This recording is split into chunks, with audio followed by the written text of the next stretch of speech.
And you've got a special interview for us. You interviewed the man, the realtor who was tasked with selling Cult Mom's condo that he described as evil. And Matt. he didn't know that he was there in the beginning. So he's tasked with getting ready the property, the townhome. Let's sit in the center of town. This is in Rexburg, very small community, 5 hours from that courthouse in Ada County where we have our Ted Rollins right now. And you know, he's doing the walkthrough of this property. This is Rick Robinson from Real Estate 270 there in Rexburg. And he's looking around, he says it's spotless, but he walks in and he says that the air is thick, it is dark, no matter how many times he turns on lights.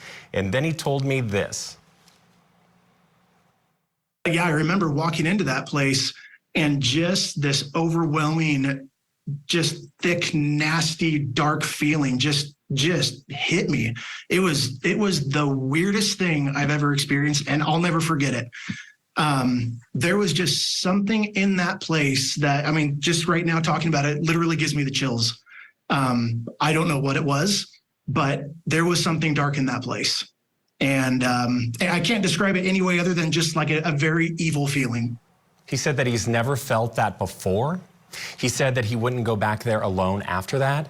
And even the people that he would bring to the home, he had been there 3 times after, they said, what is wrong with this place? So there's definitely an energy there. Everybody's sensing it. Yeah. Like, and they all don't know. Nobody's been told, but they're going in there and they're feeling, like he said, this darkness, this evil, awful feeling that's just uncomfortable. Oh my gosh. So what was in there, Matt? What did he find? Was anything left behind? He said that it was absolutely immaculate. It was spotless. And I asked in particular about the cabinets in the kitchen, because remember that there was all that testimony from Warwick about the fact that Lori had told him that JJ was having a situation where he was overcome and by a demon and climbing the cabinets, and he said there was nothing wrong with these cabinets. No damage. And so he's doing the walkthrough through the home. He doesn't really see anything until he goes into the garage. And then he sees a box, and it was a light bulb moment. Take a listen. Well, it dawned on me the first time I'd gone through at the very end, I went to the garage. It's kind of the last place I was looking, and that's when I saw the box with JJ's name on it. And that's kind of when everything, you know, the puzzle kind of came together at that point.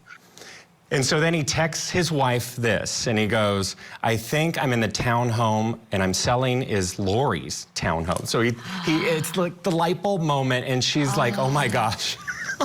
Get out of there. Get out of there. Run while you can. Yeah. I asked him, you know, did you have a problem selling it? And he said it was bought by an investment company. There's been no reports of any problems there. I mean, we should say that. He was worried about selling it because of all the media attention. Again, this is a really small town, and it was on the news. So, but we appreciate him sharing that story, of course. Oh my gosh, definitely. I mean, just watching him, you could tell. I mean, this guy doesn't have a horse in the race. I think that's the most important thing to think about. Like, he's just doing his job. He's a realtor. Yeah. And he found those pictures on his phone, looking for it after the trial started up again. He was like, oh wait, I've been to that house. So that's the reason why he's sharing his story now, is because the trial coverage. Oh, well, we appreciate it. You know, because we know that townhome has been a big focus in the trial, right, Matt? The fact that little JJ, that was the last time that little 7-year-old was ever seen alive at that home. With Melanie Gibb, and with her then boyfriend, David Warwick, who testified about all of that. And here's another interesting thing too, because I wondered, I said, hey, did you see a lot of mirrors or anything? He said everything had been cleared out, but I wondered about the mirrors, because as we talk more about Charles Vallow, when you look at the video, and even police testified to this, there was an odd number of large mirrors facing all walls, facing the window out in the living room. So I'm wondering if that has something to do with their casting or something. Oh, right, the casting system where they say people are either dark spirits, they're light spirits. There's like this scale. Oh yeah, and if they're taken over by the dark spirit, the body has to be destroyed.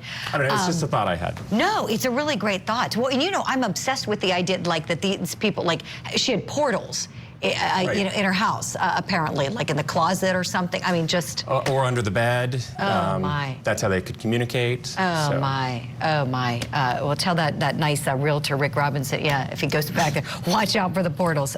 No, kidding. But this is really sick, sinister cult stuff here that we're dealing with. This is just, it's reprehensible, these allegations, and it's great to hear from someone like him who's a disinterested person who felt it.